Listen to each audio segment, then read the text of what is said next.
Fan del wrestling, ma soprattutto fan di The Shield of Sports. Benvenuti a una nuova puntata del podcast di Over the Top Rope e come sempre vi ricordo che il podcast è disponibile in formato video su YouTube con le grafiche di Leonardo Ungherini ed è in formato audio disponibile su Spreaker, Spotify, Google, Apple Podcast e TuneIn. So, welcome everybody to a new episode of Over the Top Rope podcast. As always, I remind you that the podcast is available on YouTube with graphic and statistics made by Leonardo Ungherini, and in audio format on Spreaker, Spotify, Google, Apple Podcast, and TuneIn. So, I introduce to you my guest today. It's JK Moody. Hello, how are you? So, for the ones who don't know you yet, who is JK Moody? I am a professional wrestler, which I'm assuming everyone is on this podcast. But I wrestle as the Antidote. I'm from New Zealand, and have wrestled for the last 5 years across New Zealand, Australia, and the UK. So Very cool. Is pretty much my story, really, mate. So let's take a step in the past, like 5 years in the past. How did you start at wrestling? Well, so I ended up with my long-time tag team partner, Kane Khan. We had a few beers and we went along to an SPW show, which is the big company down in the south of New Zealand, near where I live. And we got talking to a few of the wrestlers there, and we were both playing rugby at the time. And they're just like, hey, would you like to give it a go? And we'd had a few beers, so we're like, hell, yeah, of course we would. Like, we could do that easily. And I didn't remember any of it the next day, but I got a message from the guy that runs SPW, and he's like, oh, do you want to come down and train with us? And I was like, yeah, no worries. Like, that'll be fine. And then 2 weeks later, we were in a wrestling ring, and it was pretty much from the first bump. I loved it. So we just carried on from there. So basically it was just a drunk bet. It was like some drunk confidence where I'm like, yeah, I got this. I can do this easy. And then they actually made me do it. And I was like, oh, damn, I'm bitten off more than I can chew. But we ended up, flying it, winging it, and just sort of fell into place, really. How is the New Zealand wrestling scene? Like, for those who don't know. Yeah, it's growing.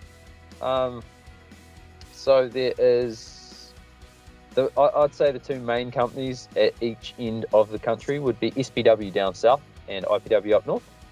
And there's probably about 5 or 6 other companies that sort of operate around the country. But yeah, the two main ones would be the SPW and IPW. So SPW is my home company. And it started off pretty humbly, but it's grown to doing shows. When I started, I think my first match was in front of about 350 people. And then one of my last main matches before I left to the UK was, I think it was in front of about 1,400 or something. It was in a stadium. So yeah, it's grown quite dramatically. We ended up getting like a TV deal. We got like an on-demand, and we started bringing sort of overseas talent. So yeah, it was pretty cool.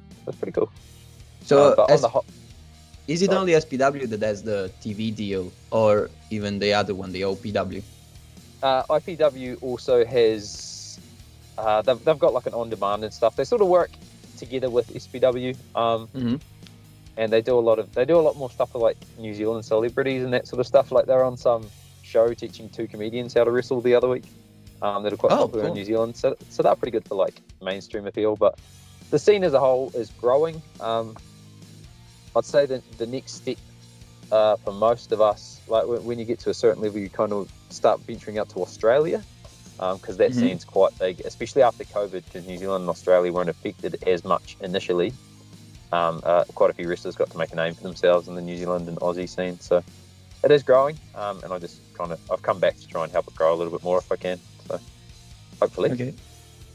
Quindi JK Moody ha detto che la scena nella Nuova Zelanda sta crescendo e che ultimamente sono riusciti con la sua compagnia natale, la SPW, ad avere addirittura un contratto in TV e stanno iniziando a collaborare con tutte le altre realtà della Nuova Zelanda e anche con quelle australiane in cui il wrestling è molto più una cosa grande, ecco. So, we talked about Kane Khan. We talked about your last match before going to England. Can you take us into the rivalry with your friend Kane Khan, with your frenemy Kane Khan? Frenemy, my best frenemy, my homeboy sometimes, and sometimes the worst man I've ever met. So me and him started together. We had our debut match as a tag team together. And then fast forward, I think it was a year after our debut match, we were the last two in, like, you know, every show has a Royal Rumble type thing, so we were the last two in our one. So that was quite cool. So only a year after debuting, they kind of put us in like a little bit of a main sort of spot. And then I won the SPW belt at the next show and did what any good prem would do and smoked him in the head with the belt straight after the win. So me and him sort of feuded back and forth for about a year, and then he took the belt off me at our first stadium show. So that was the first time we'd run ILT Stadium, which was, I think it was about 1,400 people, and me and him had a TLC match, and he won it. And then we sort of back and forward. We got back together, and then we moved over to the UK together, and we sort of tagged around over there, and we did a few shows for bloody everywhere, to be honest, mate. We were all over the show. So yeah, we're on again. You moved in 2019, right?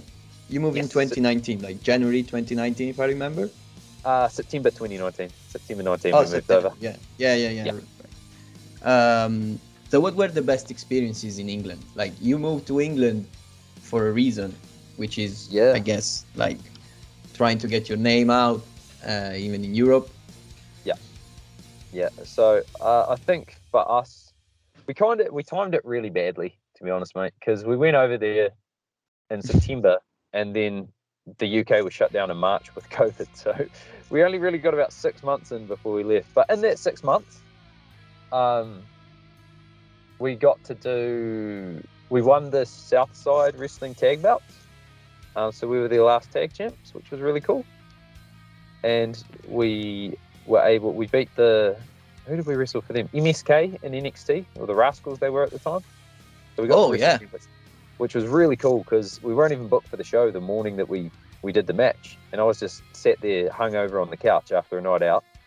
And I got a call from the Southside promoter, and he's like, "Yo, what are you doing today?" And I was like, sat there in my underwear eating breakfast. And I was like, "I'm probably doing nothing, to be honest, mate." And he's like, "Oh, do you want to wrestle tonight?" So I said, "Yeah." And he's like, "Okay, so it's going to be you and Kane." And I was like, "Okay." He's like, "Against the Rascals." I was like, "Right." And he said, "For the Southside tag belts in the main event." And I was like, "Oh, that's really cool." And then he's like, "And you're going to win the belts." I was like, "Okay, sweet. We'll do it then. See you in London." And then next thing you know, Kane was at work at the time, bro. So we had to put all his gear in a bag, and I just met him at work, and I'm like, "You're leaving work?" And he's like, "No, I'm not." And I said, yes, you are. So his girlfriend at the time took over his shift for him, and me and him just hopped in a van and went to London. He didn't even tell his work. And then next thing you know, we were in the ring wrestling the Rascals, and we won the belts and went on to defend them a bit, and one of our big goals was to do Rev Pro.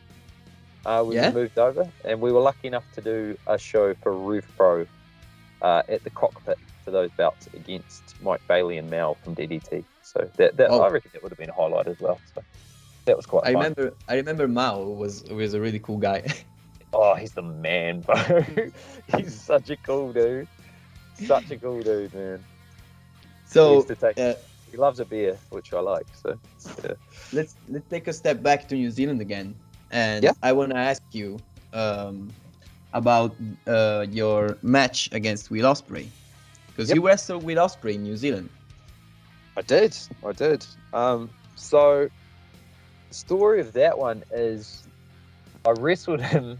So it was at one of our training shows. So it wasn't even on like a main show. So it was just in the building that we train, which looks like a shed, just a tin shed. And it was in front of, I think, the max people we could fit. I think it was between 150 and 200 people were the maximum amount of people we could fit in the building. And it was like sold out instantly. And he was the IWGP Junior Champion at the time. And I was the SPW Champion at the time. So me and him had a little sort of like stoush about that, a little fight about that, and then he was defending the belt at the Tokyo Dome at Wrestle Kingdom the week before he came over. So all of us SPW boys were like huddled around the TV watching the Wrestle Kingdom, just cheering for Ospreay, because we knew if he had the belt coming over, that was going to be huge for us. So when he defended the belt, I think we were all, I don't think I've ever heard us react like that before. So we were all very excited. And then he came over, and me and him wrestled in the main event of the show. And I got knocked out about a minute into the match. Oh. Yeah, knocked out cold. And funnily enough, I don't really remember much after that. But yeah. What happened before the knockout? Like, how did he knock you out? I was being a dick, bro. I backed him up to the ropes and just slapped the shit out of him. Yeah. And then, because I was like, how tough could he be? He just does flips. And then I found out immediately how tough he was when he slapped me back. And then everything went black and white. And I was like lying on the ground looking up at him. And I was just like, who are you? And I didn't know who he was. I didn't know who I was. But luckily he's like that good. He just drop kicked me, so I fell out of the ring and gave me enough time to sort of get my wits back together. And then once I got my feet back under me, I went back in, and he's just like, clothesline. So I took a clothesline, and he was like, are you okay? And I was like, oh, I think so. And then we just did the rest of the match from there. So he gave me enough time to get my wits back, and then we just leathered each other for the next 20 minutes. So it was pretty fun. It was pretty fun. Quello che ha detto JK è stato che ha fatto un match sia contro gli MSK adesso ad NXT in Inghilterra, in cui ha anche vinto le cinture della Southside Wrestling, e poi in Nuova Zelanda ha affrontato il neo campione allora IWGP Will Ospreay, e cercando di provocarlo con uno schiaffo si è beccato uno schiaffo di contro risposta, e questo schiaffo lo ha mandato sostanzialmente KO. Il resto del match è stato portato avanti da quasi solo Will Ospreay. So with this, I want to end the first half of our podcast, and we will be back very soon.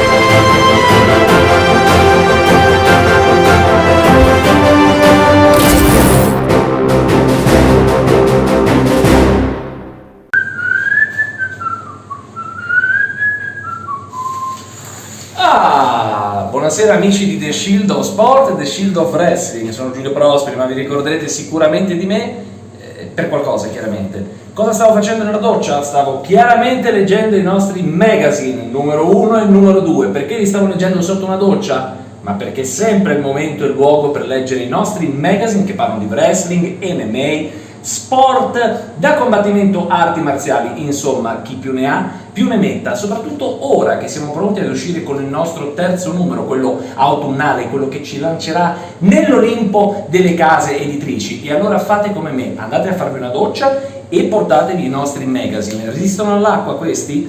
No, non ne sono sicuro, ma li proviamo subito. E ricordate una cosa, quando fate la doccia, svestitevi. Ciao!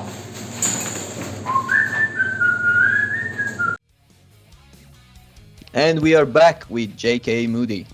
So, always in New Zealand, you went to an NJPW tryout, a New Japan tryout, am I right? Yes, correct. Correct. How did it went? Like, what did you do? What's an Japan tryout like?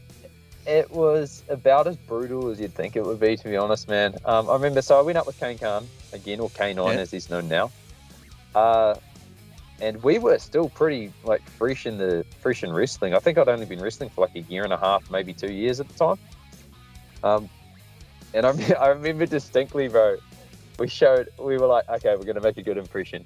So we show up in dress shirts and jeans and stuff. So we're like, we're gonna look good when these guys turned up. And they literally turned up about 5 minutes before the tryout started. So by that time, I had dress shirt and dress shoes and shit. We're in a pile next to our training gear. And we were just doing lion push-ups. But once we actually got into it, it was So who was there? It was Hinare, who's in the United Empire now. Okay.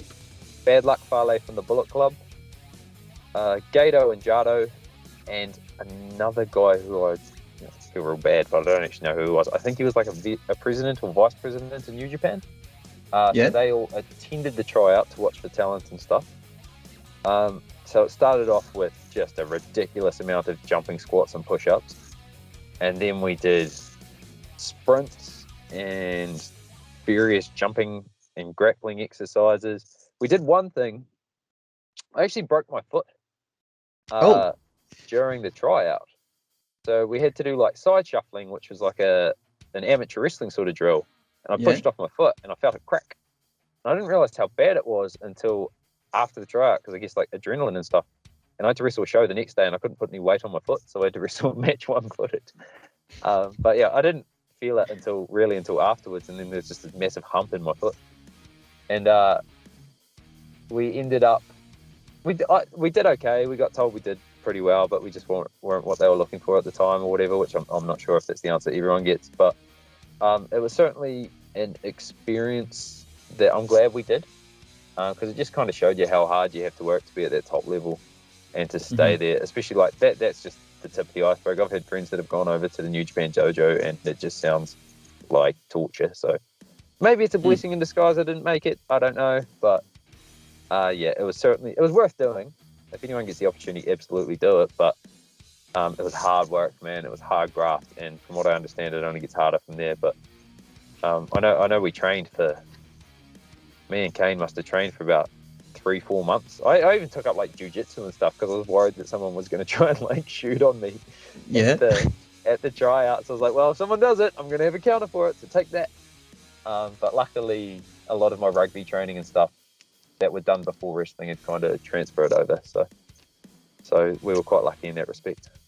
But so was it just like push-ups and jumping squats, or did you like wrestle or something? We did a little match at the end of it. Was like the only wrestling that you did. You did a lot of like wrestling specific drills, like you had to do a neck bridge for 5 minutes and then 8 minutes, and then you had to do like these other ones where like you had to hold onto someone's legs and like neck bridge up into like a headstand and then go back down into a bridge and then up into a headstand. And as you're doing that, you had Jado just screaming in your face, like another one, and you're just like, yeah, man, I can't feel anything but sure. And by the end of it, by the time actually, because the last thing he did was like a 5-minute match, and we did a tag match, and it went all right. We went over time by about 5 minutes, but by that point in time, your legs weren't working, your arms weren't working, like so pretty much all I could do was punch, kick, and just bump. So that's all I did, but. It was pretty brutal. The actual wrestling part was fun, but everything else was just they were just trying to break you to see how hard you could push yourself. And they quickly found out the people that were willing to grit their teeth and the people that weren't. I think I was somewhere in the middle, probably, to be fair. So when you were in Europe, did you wrestle just in England, or did you move to other places like Germany or something? I briefly, only for a week. So I didn't really wrestle there. We did like some like training matches and stuff. But I went across to Dusseldorf and trained at the WXW Academy. The XD Academy in Dusseldorf in Essen.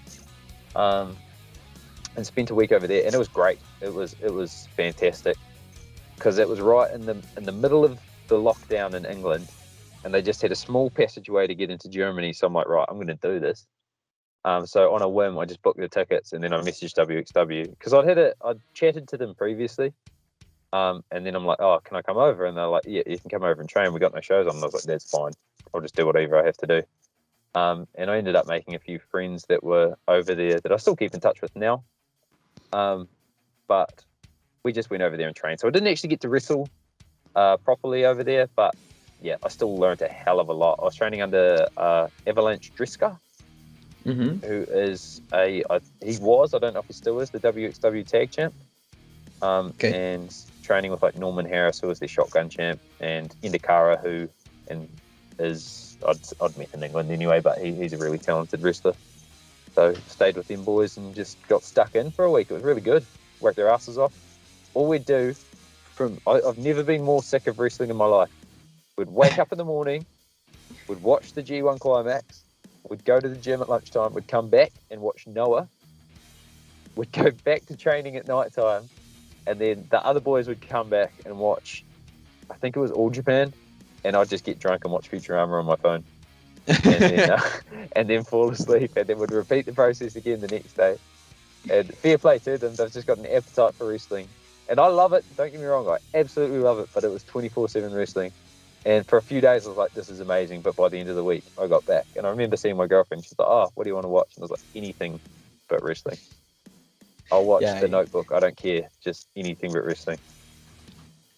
So during lockdown, like in the 6 months prior to lockdown, you wrestled all over the place. You won belts, you tried to like put your name out everywhere. You also wrestled singles matches, if I'm not wrong. Yes. I did wrestle a couple. Yeah, you want to talk about that? Yeah, absolutely. So, actually, that's a pretty funny yarn. So the first match I wrestled in England was the day after I landed in England. So we landed on the 6th at Heathrow, and I had a match against Ricky Knight Jr. for the Southside Speed King title on the 7th. And I've never been more tired for a wrestling match in my entire life, to the point with where... the jet lag of the New Zealand to England, like 12 hours, I'm not wrong. Oh, no, it was, yeah, exactly. It's a 12-hour time difference, and it was a 36-hour flight. And so we got there, and I'd never experienced jet lag before, because it was my first time traveling across the world. And I was waiting for Ricky to turn up so we could talk about our match or whatever. And he was playing football, so he didn't turn up till a bit later. So I ended up falling asleep. Oh. And I got woken up about 20 minutes before my match. Like, it was literally, I got woken up as the match before our match was happening. So I just walked over to Ricky. I was like, what do you want to do? So we just called the quickest match possible. And it went all right, because luckily we were in the main event, so it gave me a bit more time to sleep. But I just remember I did my entrance, and I was like standing there across about to lock up with him, and I was like, oh man, I am not feeling great. But it was actually really fun. It was a fun little match. It was just in a small crowd in a nice little town. Have you ever seen the movie Hot Fuzz, bro? Yeah, I did. Yeah, it was like the town from Hot Fuzz. It was like this quaint little country town. Yeah. And then there was just these dudes just leathering each other in the middle of it. And me and him went out and wrestled for, I don't know, 20 odd minutes and just beat the shit out of each other. It was great fun. And then, yeah, I went back and went straight back to sleep. Did you win anything in singles in England or nothing? Like any title, any tournament or something? Nothing. They hated me in England. No, I did more of my singles stuff towards the end of my run over there. So the last sort of 3 months the last 3 months that have just passed, I wrestled for UPW for their tag belts, and I managed to drag Omari out of retirement for one last match because I needed a tag partner because Kane had left. And then I wrestled a very talented wrestler who I wasn't familiar with beforehand, but keep an eye on him because he's very good. His name's Alexander Roth. And I wrestled him for Vortex the next night, and then went back and did a couple of shots for Southwest Wrestling for their open weight tournament or something, and lost to Rufio. Good on him. And then I went. My last match over there was a 4-way with Rufio, Lee Hunter, and Big Guns Joe, and I'd trained pretty much non-stop for the last 6 months with Lee Hunter and Rufio, so it was really special. And it was for Kamikaze Pro, who was like my home promotion. I know a company that you're a big fan of there, Bruno. Yeah. I know because I was there for the Bruno experience just before lockdown. Thank you. Yeah. And so I got to do my last match for them with some guys that I'd spent a lot of time with. So that was pretty special. I didn't take any bookings after that because I couldn't see a better way to go out. So getting to wrestle Rufio and Lee Hunter, who are two, I reckon, in my opinion, two of the best wrestlers in the UK, and Big Guns Joe, who as well wasn't someone I was as familiar with, but he's very good. He does a lot of big shows and he's got a really strong character. So getting to wrestle those three for my final match. And that was another case of I wasn't booked until the morning of the show. Turns out one of the boys got sick, and Lee Hunter, being the nicest man in wrestling, put myself and Ricky's name forward to join him as part of the match because he was just meant to have a straight singles, but he wanted us to wrestle with him. So thank you very much, Lee. It was very nice. It was super nice. He didn't have to do it, but that's just Lee Hunter. He's the best, most underrated wrestler in the UK, and he is also the nicest man ever. So yeah, fair play to he you, can Lee. do both. He can do both. He can do it all. What can't that man do? Makes me sick. So now you're back to New Zealand because the visa expired. What is next for JK Moody? Like, what's your next step? JK Moody, in terms of wrestling, I was meant to be. Okay, so here's a little inside info for you. I don't know how big your New Zealand listening base is, but hopefully it'll be a bit bigger after this. But I was meant to make a big, super cool surprise return at their latest show at Halloween Haunting, but the show got bloody cancelled, didn't it?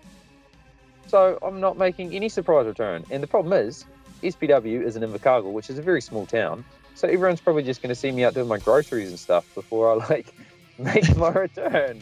So I was meant to be doing a surprise return for them, but that didn't go ahead. But I'm just going to try and wrestle as much as I can around New Zealand while I'm still here, because I have a girlfriend in England, so I would like to go back over at some stage early next year and meet back up with her and then pick up where I left off in the UK.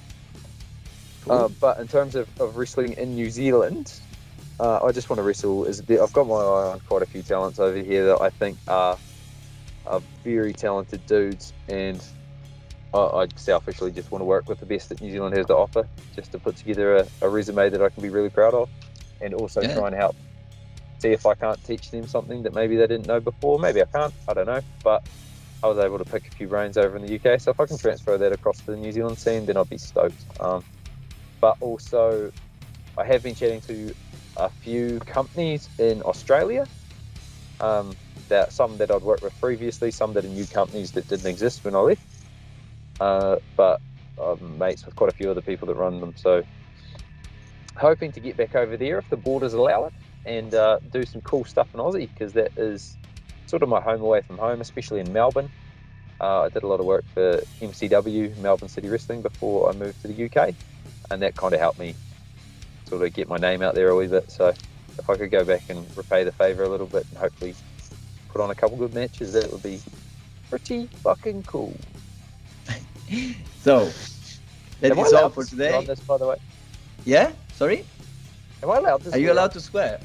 We have a guy who is like putting the things out, and maybe he can like beep you out, I guess. Fuck yeah! Fucking oath. Yeah, sick. Fuck. So that is all we have for today. Thank you very much for being with us, and good luck for everything. Like, you have a lot of work ahead of you. Yeah, man. Well, thank you very much for that. What is thank you in Italian? Grazie. Grazie. Grazie. Grazie very much. Thank you for having me, man. It was a pleasure to talk to you. It's been too long, and all the best for your future of wrestling, to be fair. I hope to see Bruno storming the tracks over in Europe. And if you're ever in New Zealand, just hit us up and we'll see if we can't get you a wee spot over here. I definitely will want to go to New Zealand just to see New Zealand and probably wrestle in New Zealand. So yeah, I will definitely try. Well, hit us up. This is all we have for today, and remember that we are the Shield of Wrestling.